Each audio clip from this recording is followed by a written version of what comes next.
एक दिन की बात है। गेंदा सेठ गुस्से से बड़बड़ाते हुए जंगल की ओर चले जा रहे थे।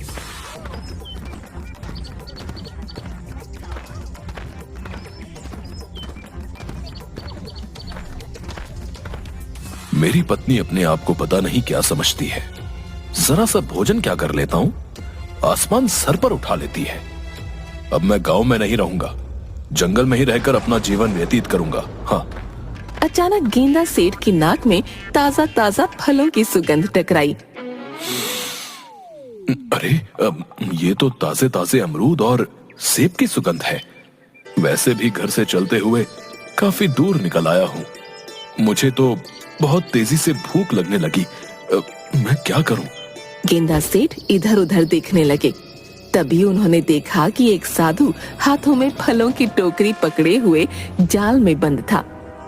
अरे, लगता है मुझे भूख कुछ ज्यादा ही लग रही है। जाल में बंद जानवर भी मुझे साधु नजर आने लगा। मैं कोई जानवर नहीं, साधु ही हूं। अरे साधु महाराज, ये तो आप ही हैं, लेकिन आप इस जाल में कैसे बंद हुए? ये किसी शिकारी की करतूत है। जरूर उसने ये जाल जंगली जानवर को पकड़ने के लिए फेंका होगा और गलती से इसमें आप फंस गए। और शिकारी आपको ले जाकर क्या करेगा भला? आपको बाजार में कौन खरीदेगा? मूर्ख, बकवास बंद और मुझे इस जाल से आजाद कराओ। अब जरूर साधु महाराज, लेकिन वो क्या है कि मुझे भूख बहुत लग रही है। आप उसके बदले में क्या अपनी टोकरी के सारे फल मुझे खाने को देंगे? क्या? ये तो बहुत सारे फल हैं। क्या तू सारे फलों को खा जाएगा? साधु महाराज, आपके ये फल मेरी भूख तो नहीं मिटा पाएंगे।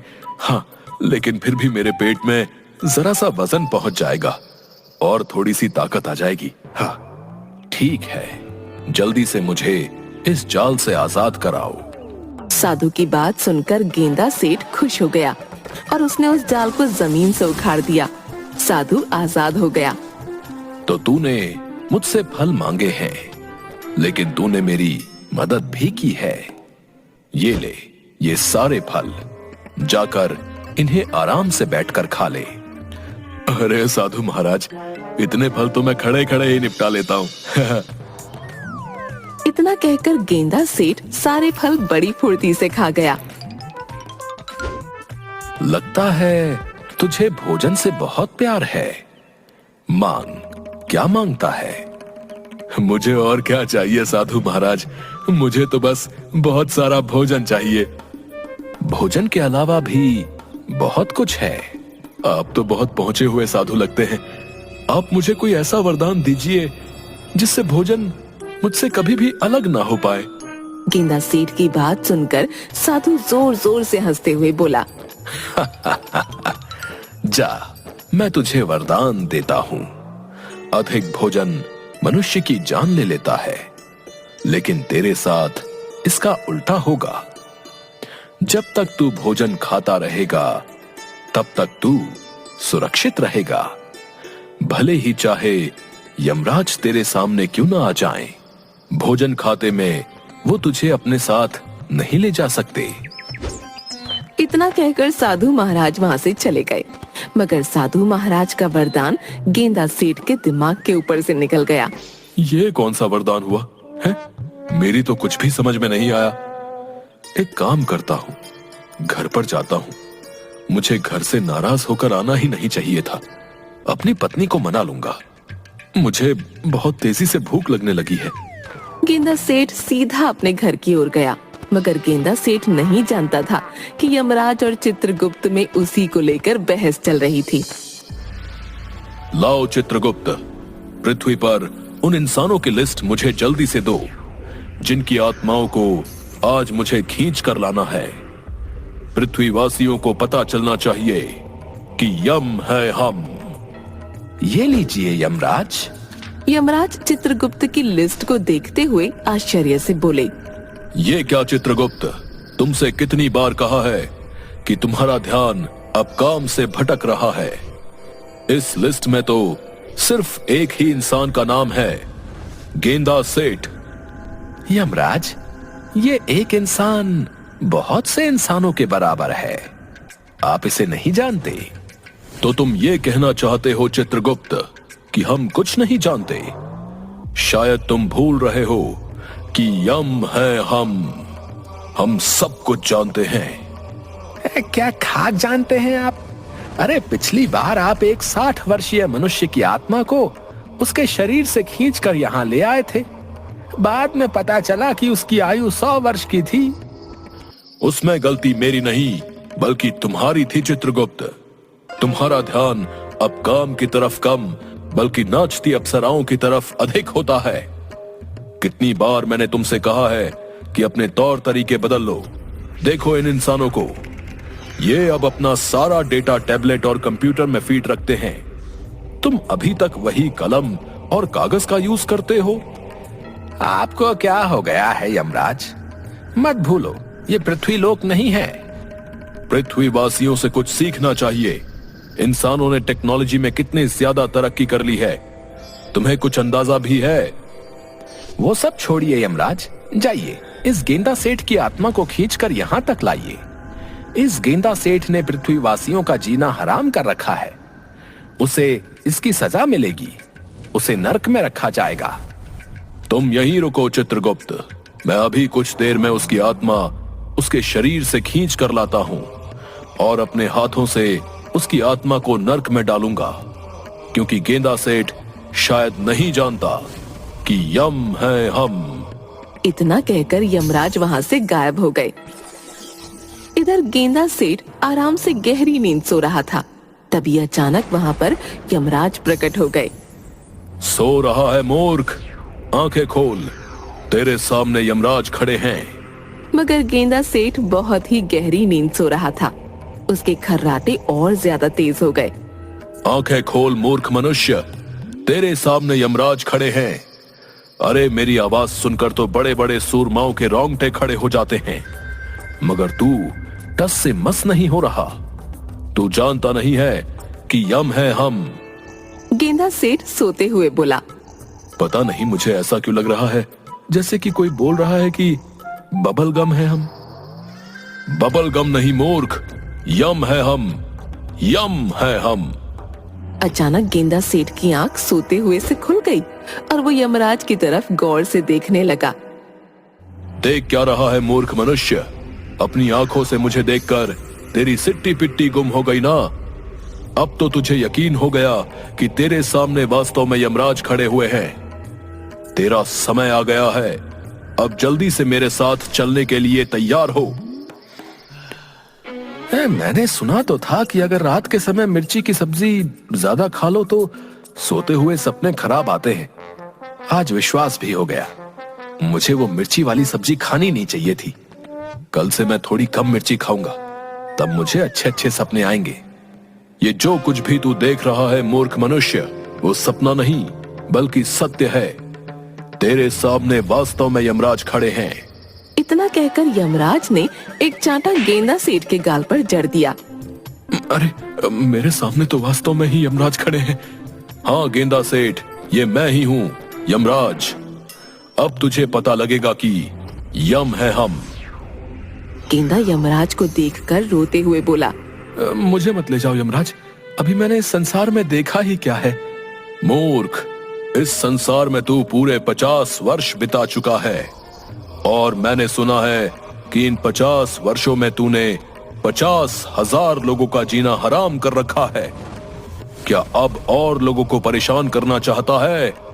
अचानक गेंदा सेठ के मन में उस साधु का विचार आ गया और वो मन ही मन अपने आप से बोला। उस साधु ने भी आज यमराज का ही जिक्र किया था। हो ना हो वो पहुंचा हुआ साधु इस बारे में जरूर कुछ जानता होगा। मुझे उसके वरदान के बारे में गहराई से सोचना होगा। जरूर उसके वरदान में कुछ ना कुछ छुपा हुआ है। गेंदा सेठ साधु के वरदान के बारे में गहराई से सोचने लगा और उसकी आंखों के सामने साधु के दृश्य घूम गए। जा, मैं तुझे वरदान देता हूँ। अधिक भोजन मनुष्य की जान ले लेता है, लेकिन तेरे साथ इसका उल्टा होगा। जब तक तू भोजन खाता रहेगा तब तक तू सुरक्षित रहेगा। भले ही चाहे यमराज तेरे सामने क्यों ना आ जाए? भोजन खाते में वो तुझे अपने साथ नहीं ले जा सकते। समझ गया, मुझे ऐसे यमराज के सामने रोना नहीं चाहिए, बल्कि कोई योजना सोचनी चाहिए। अब जब आप मेरे सामने आ ही गए हैं यमराज, तो फिर आपके सामने मेरी क्या ही चल सकती है। लेकिन मेरे एक प्रश्न का उत्तर तो आप दे ही सकते हैं ना? मैं एक प्रश्न का उत्तर नहीं, बल्कि सैकड़ों प्रश्नों के उत्तर दे सकता हूं, क्योंकि यम है हम। मैंने सुना है ईश्वर दूसरों को भोजन खिलाने से बहुत प्रसन्न होते हैं। क्या ये सत्य है? बिल्कुल सत्य है। तो फिर क्या आप मुझे भोजन नहीं खिलाएंगे? मुझे बहुत तेजी से भूख लगी है। मुझे देखकर लोगों की भूख मर जाती है। पहली बार ऐसे इंसान को देख रहा हूं जिसके सामने यमराज खड़ा है और उसे भूख लग रही है। मैं तेरी आखिरी इच्छा को अवश्य पूरी करूंगा, क्योंकि तूने मेरे सामने ईश्वर का नाम लिया है, और तू तो अब समझ ही गया होगा कि यम है हम। इतना कहकर यमराज ने अपनी गदा सामने की ओर कर दी। गदा में से सफेद रंग की किरणें फूटने लगीं और गेंदा सेठ के सामने एक से एक अधिक लजीज व्यंजन रखे हुए थे।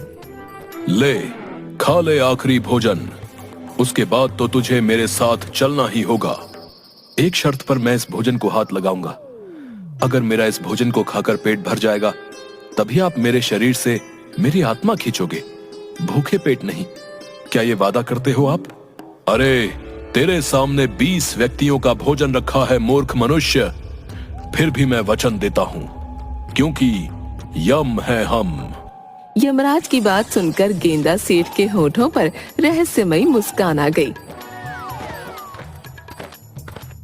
गेंदा सेठ कुछ ही देर में वो भोजन को चट कर गया। मेरा कुछ भला नहीं हुआ यमराज। यमराज ने उससे भी अधिक भोजन गेंदा सेठ के सामने रखा। गेंदा सेठ देखते ही देखते वो सारा भोजन भी खा गया। थोड़ा और लाइए यमराज। तूने मुझे क्या अपना गुलाम समझ रखा है? मैं यहाँ पर तेरी आत्मा खींचने आया हूँ, तुझे भोजन कराने नहीं आया। लेकिन आपने तो वचन दिया था। अब मैं तेरे सामने इतना अधिक भोजन रखूंगा जिसकी तुमने कल्पना भी नहीं की होगी, मगर उसके लिए मुझे कुछ देर के लिए यहाँ से जाना होगा। इतना कहकर यमराज वहाँ से गायब हो गए। तुरंत चित्रगुप्त के पास पहुँचे। चित्रगुप्त भोजन कर रहा था। यमराज, आप खाली हाथ आए हैं? गेंदा सेठ की आत्मा कहाँ है? सवाल मत करो चित्रगुप्त।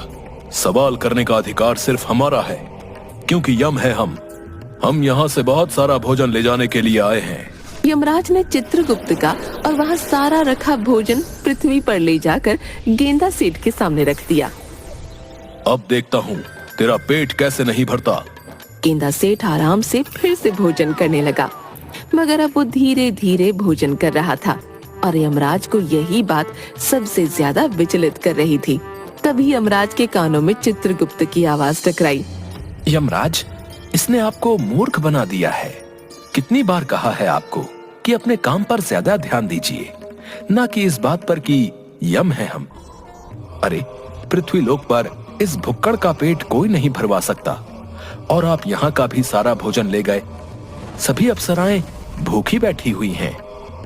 तो फिर तुम ही बताओ चित्रगुप्त, मैं इस सिचुएशन में क्या करूं?